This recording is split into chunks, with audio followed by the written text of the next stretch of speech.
Let's see this question. The select the correct statement from the following. हमें क्या करना है, करेक्ट स्टेटमेंट यहाँ पे ढूंढना है।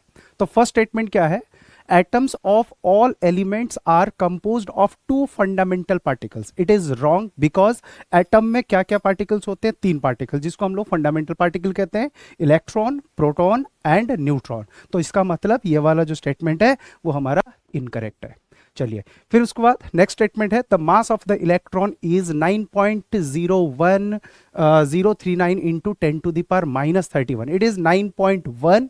so it is correct statement। okay, so then all the isotopes of a given element show same chemical properties। सारे isotopes जो है वो क्या है, that is उनकी chemical properties क्या है, similar होती है, लेकिन physical properties are different।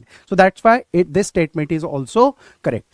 so then next statement is protons and electrons are collectively known as nucleons। बिल्कुल गलत है।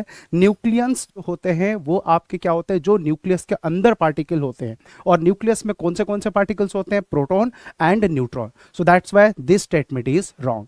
सो then next statement is Dalton's atomic theory regarded the atom as ultimate particle of the matter. बिल्कुल सही बात है, क्योंकि ये Dalton's atomic theory में हम पढ़ते हैं कि every fundamental particles has smallest particle and this particle is known as our word atom. So that means this statement is also correct. So कौन सा स्टेटमेंट सही हुए, दैट इज 2, 3 एंड 5।